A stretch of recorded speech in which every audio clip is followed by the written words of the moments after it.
Hello, you are welcome. And today I've got something to discuss with you, and I hope you'll be able to understand. I've got some cases here just to highlight what can go wrong in your romantic relationship. A relationship is not built just on one thing, it is multifactorial thing. So you cannot base your relationship on just one thing, either money or sex. But there are certain things which can happen in your relationship which will make your partner lose attraction to you.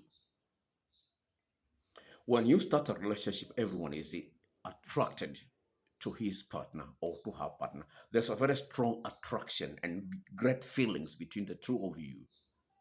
And this is very important.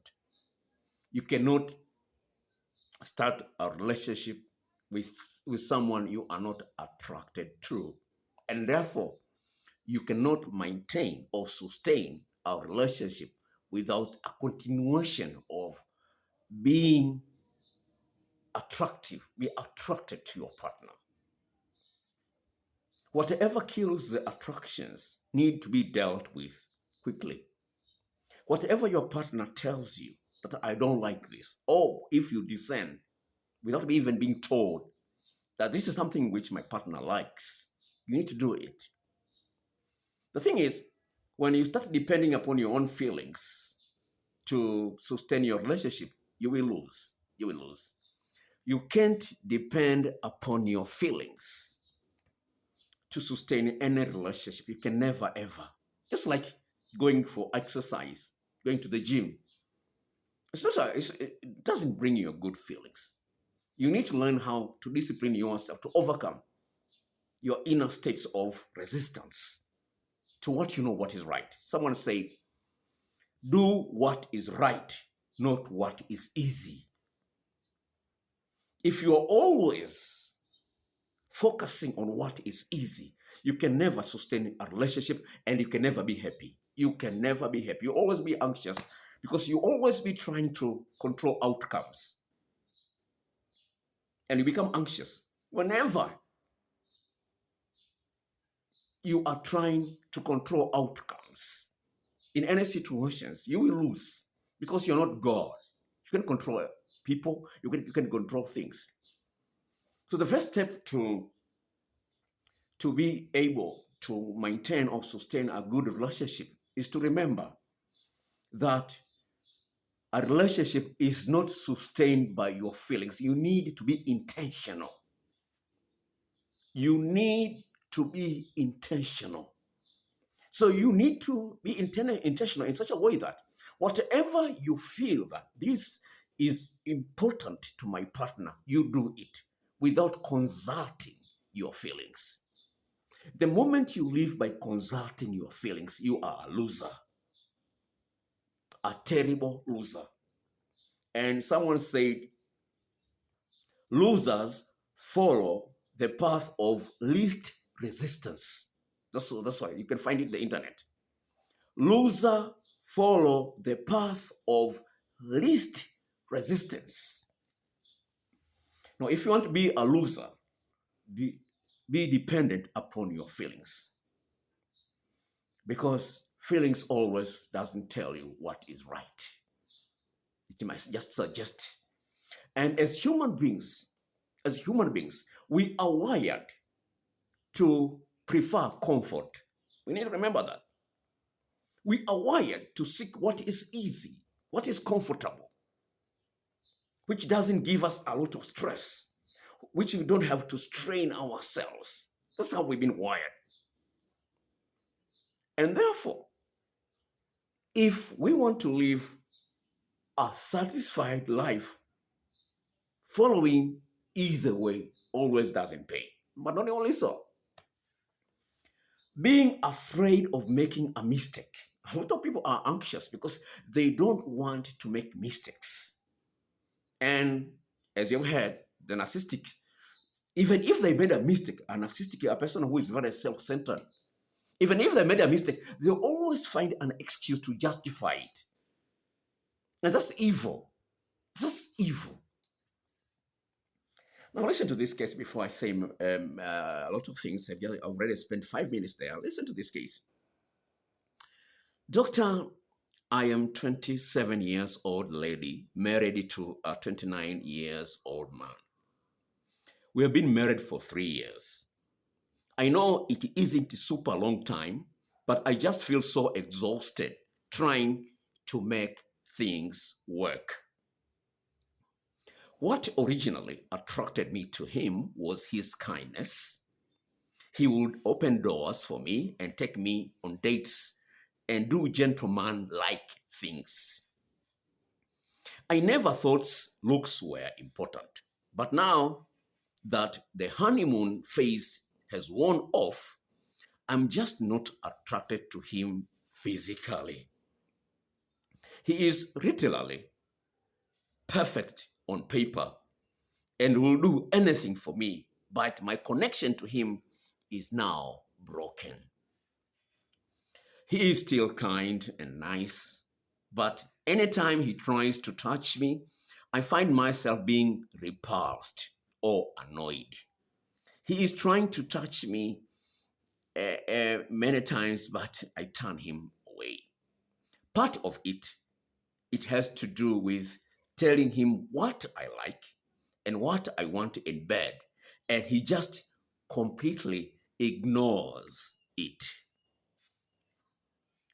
I could tell him and show him exactly what to do, and he will do it for 5 seconds and then stop. My sex drive used to be much higher, wanting like 3 times a week.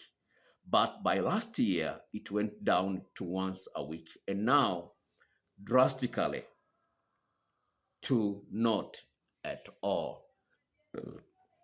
And it is not that I'm not in the mood, I am just not in the mood for him. Doctor, I feel bad for saying this, but he has also gained more weight since we got married, which I know happens to most people, but I just feel repulsed from his body, and I'll try to work out with him. And he say he wants to work out, but once the time comes to go to the gym, he won't go. I still love him and care about him, but I don't want to be in a sexless marriage, and he shouldn't be forced to be in sexless marriage either. Doctor, I need your advice on this. I don't know what's your take on this.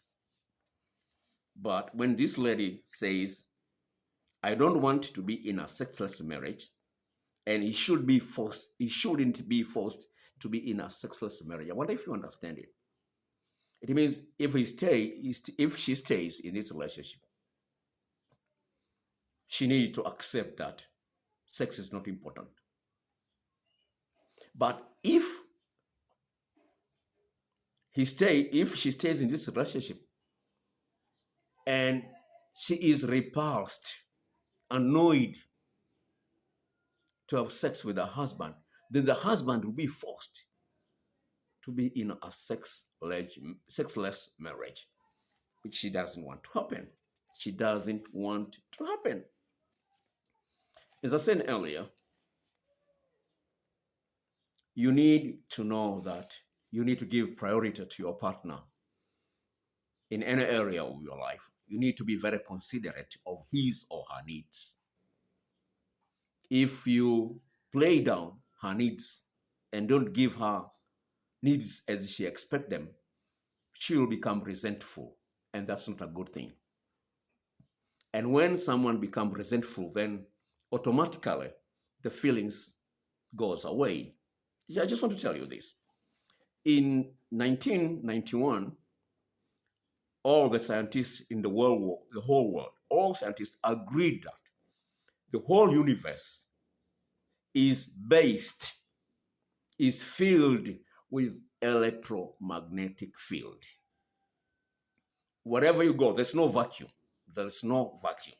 This was agreed by all the scientists in 1991 that there is an electromagnetic field. But in 2012, it was discovered that a human being has got two brains. One is the brain in your skull, in your head. Another one is a brain in your heart. In your heart, there are more than 40,000 neurons. Neurons are the major part of the brain. Now, the heart brain, the brain of the heart, it works independently of your brain in your head. So what needs to be done?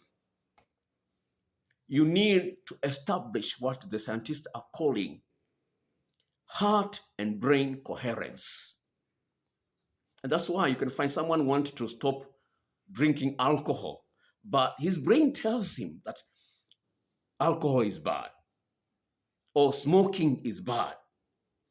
His brain, his mental brain, the brain in the skull, in the head, tells him cigarette is bad, alcohol is bad, being overweight is bad. Everything. I mean, it's very clear in your brain, in your head. It's very clear that these are bad. They're not good for your health. It's very clear. But people are having hard time to overcome alcohol, sexual addiction, taking drugs. Why? They know it's bad. They want to stop, but they can't. Why? Because something else. There's no coherence with the brain that is in the heart. Or you might call it subconscious brain, whatever it is, but just a brain. No. When you are attracted to your partner, you love him, you love her so much, and you really want to really live the rest of your life with this person, the rest of your life. But little and small things happens between the two of you, of which you are not aware, which are gradually but surely killing the sense of attraction between the two of you. Now, because sometimes people don't share these things openly, because they don't share these things openly, the brain in the heart keeps records of those little things. And a scientist who has got a laboratory of love in Washington, Mr. John Gottman, and his wife Juliet, they are the people who can predict to 94% the marriage that will end in divorce. They can predict up to 94% the kinds of marriage that will end in divorce. And one of the factors on the marriages that are ending in divorce is lack of what they call bid of attention. Bid of attention. And this is something people don't know about, but it's something which you need to really work on. And I just want to share one case here, which is just related to this one. Okay, well, let me read this story first. Okay, let me read this one. Doctor, to preface, my husband hasn't changed his appearance or anything. Didn't gain a ton of weight. It doesn't look much different than when we first got together. I have no idea why, but the last 2 to 3 years, I just don't want to have sex, cuddle, kiss, or hug with him. We have been together since junior year in high school and married young, and we have been together for 12 years, married for 9 years. On paper, he is the perfect husband and dad. He treats me and our child very well and provide for us. Doctor, can a marriage survive without attraction? How does one even tell their partner this? I was attracted to him for years, and he's a good-looking guy. I'll also add, my emotional needs aren't being met much either. His personality is generally quiet to begin with. If I don't strike up a conversation, we just sit in silence.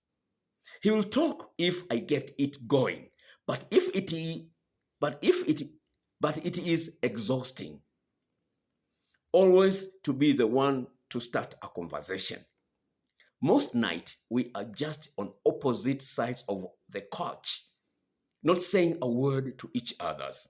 I've talked to him about it and he has tried to change it, but it never lasts long and goes back to the same. Doctor, he is my best friend. I love him. But sometimes I feel like we are better off just as being friends alone. The thought of divorcing him is terrifying, but staying feels equally terrifying. Doctor, I'm miserable right now. I need your advice. You see, just the area of conversation shuts her inner brain from valuing, appreciating all the good things that a man has. Now you might say, well, she must be a fool. You might say, she must be a fool. No, as I said earlier, this same applies to someone who is overweight and does not do exercise. This is the same applies to someone who knows drugs are bad but still takes drugs. This is something which is going on in someone who knows alcohol is bad but keeps on drinking alcohol. So don't blame this woman for thinking of divorce as an option, because something which is very important to her is being ignored. That's why I said earlier. That's what I said earlier.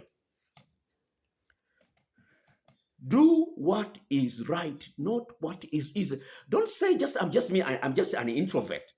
There's nothing like that. It doesn't exist. People just try to fool themselves. You say I'm an introvert. Nobody's introvert. Nobody's introvert. The thing is, you agree with a lie and you keep on lying to yourself. Science has proved it, that you can change your brain, you can change your DNA. They call it epigenetics. They call it brain plasticity. You can change everything about you. So don't just take a refuge in giving yourself a label, I'm an introvert. I'm an introvert. And your partner suffers. Your partner suffers. You need to know how to change it. You can change it yourself. Don't wait for someone to come and do it for you. Nobody will do it for you. I'll tell you. I was someone who didn't talk much. I remember when I was in college, a friend of mine who's now has passed away many years back. He told me, he said, Paul, you are like a sponge. You don't contribute anything to any conversation. You don't contribute anything. You are just like a sponge soaking the water. But now I'm a totally different person. I'm totally a different person. I was like that. I remember talking to a friend of mine from Canada. I said, the first time I had sex, I was 25. She laughed. She said, that was too late. Because I was afraid. I was very shy, afraid of women. See, but with reading and knowing myself better, I find, well, this doesn't make me happy. I need to enjoy my life to the full.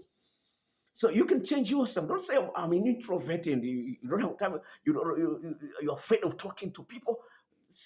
You are going to lose.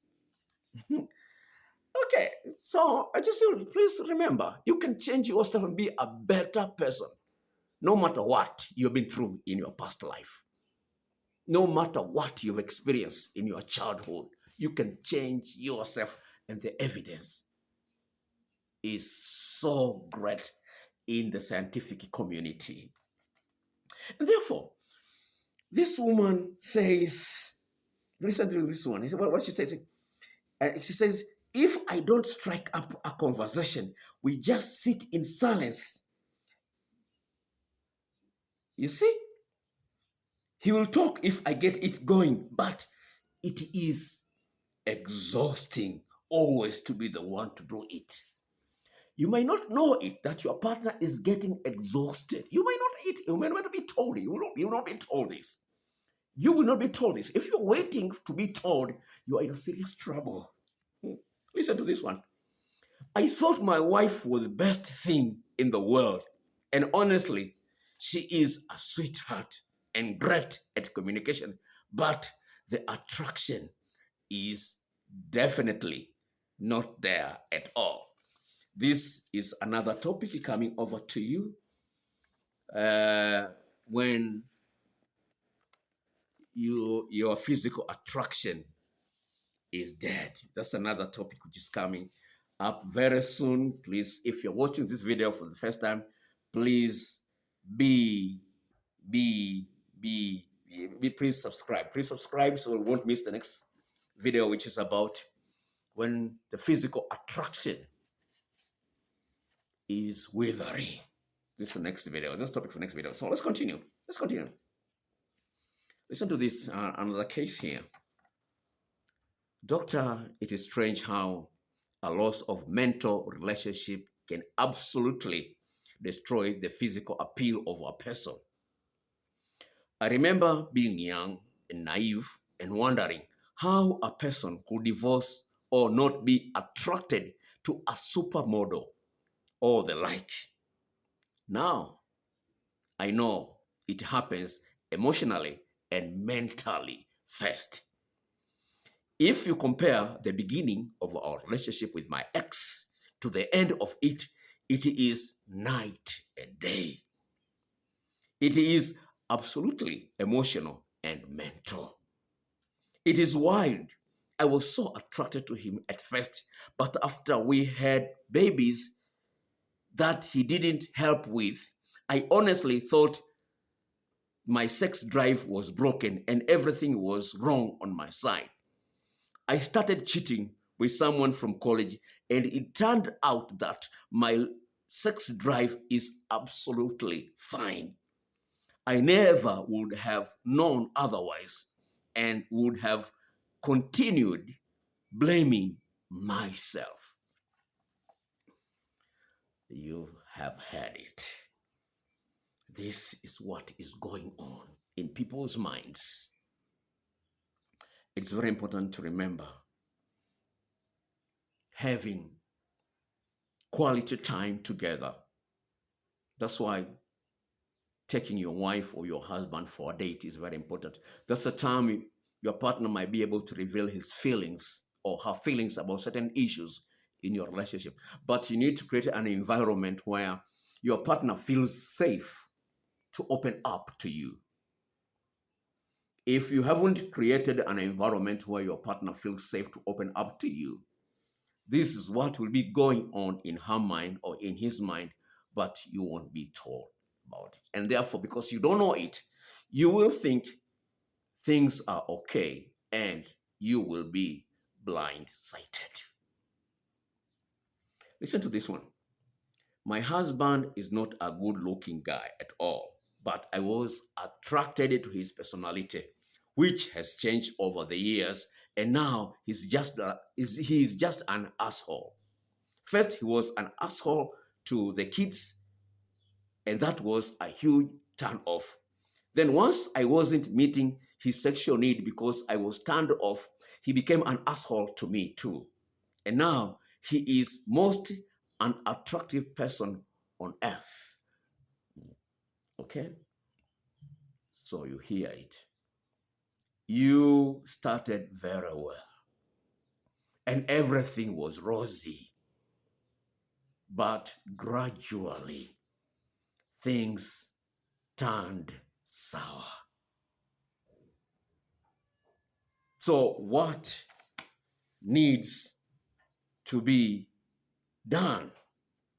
What needs to be done to change this kind of disposition?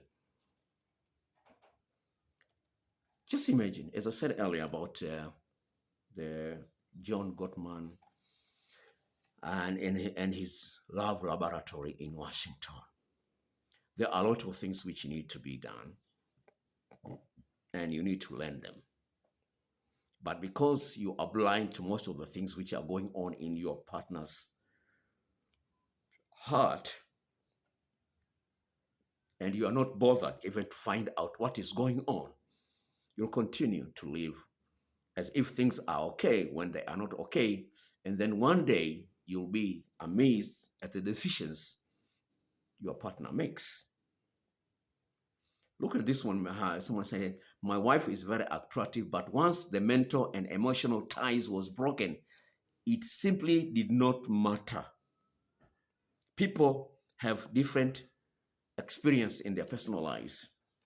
People experience love differently. So you need to find out for yourself what makes your partner ticks, what makes your partner excited, what makes your partner feel safe, what makes your partner feel loved. It could be just the tone of your voice you're talking to him. Just the tone of your voice. You might be so beautiful, so gorgeous. You might have all the money in the world, but the tone of your voice could cause damage in your relationship. Just the tone of your voice. And therefore, you need to train yourself how to talk to your partner. In the Bible, in the book of Isaiah, chapter 41, verse 1, the Bible says, speak tenderly to Jerusalem. Speak tenderly. Not only so, in the book of Colossians, in the Bible, Colossians chapter 4, verse 6, the Bible says, let your conversation be winsome. Let your conversation be winsome. It's very important. Being winsome means let your conversation be attractive to your partner. Let your conversation be attractive to your partner. Now, failure to do so, it will land you in a serious trouble, no matter what the effort you make. Another thing which I want to say from the first story I told you about this woman, she says, let me read it to you again. It says, I could tell him and show him exactly what to do, and he will do it for 5 seconds and then stop. My sex drive used to be much higher, wanting sex like 3 times a week. But by last year, it went down to once a week, and now drastically to not at all. And it is not that I am not in the mood, I'm just not in the mood for him.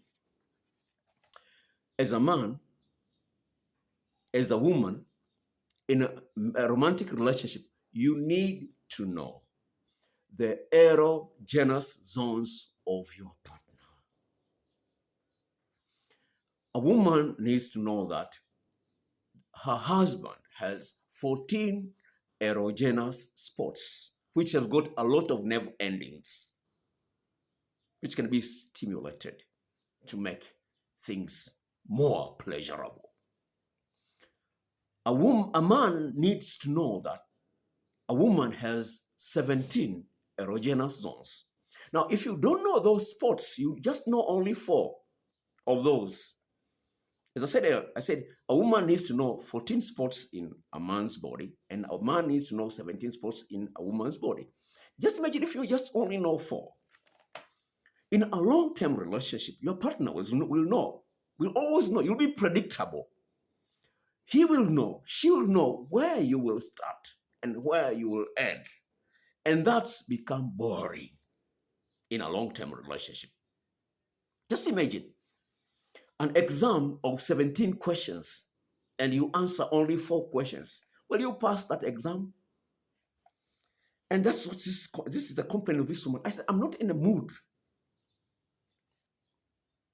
of having sex with him. I have the feelings of wanting to have sex, but that I want to have sex, but not with him, with my husband. This could be the same with a man saying the same thing, kind of thing. Now, I've got more than 50 videos to send to you for just $10. 50 videos. I'll put the details in the description box below. But before that, before I finish, I need to read this one as well. Listen to this one. Dr. I had a dead bedroom for the last 2 years of my marriage. A dead bedroom is where people don't have sex. Okay, let me start it. I had a bed. I had a dead bedroom for the last 2 years of my marriage. I was told to do more housework and child care. I did it all and nothing changed. I was told to find time to talk to my wife more. And to her credit, she did improve, and we started having scheduled sex. So they had to plan that this week we'll have sex on Wednesday, Friday, and Saturday. So they had to plan before. And okay, let's continue with the story. But when I asked my wife for divorce, how she reacted will always stay with me to the grave. She couldn't believe it, that I'm going to leave her just for sex. That she is trying her best, she said. She does a lot for me, lot of kids, and I don't appreciate it. I don't appreciate her. Doctor, she fooled herself into believing that her making extra effort into making good meals, cleaning the house, was making up for lack of sex. It wasn't. Nothing could have. No amount of cuddling or amount of hugging or nice cooked meals at home will make up for my need for sex. She was stunned, resisted for a month before accepting my truth. Your partner has her own truth. Your partner has his own truth. How do you unearth that and work on it? So please stop being complacent when it comes to your relationship. You need to do what is right, not what is easy. You need to be intentional in doing what will make your partner being proud of you, being more attracted to you. Please don't miss the next video. How someone might lose physical attraction. That's a topic for the next video. Please subscribe, hit the notification bell, and share with your friends. God bless you, and bye.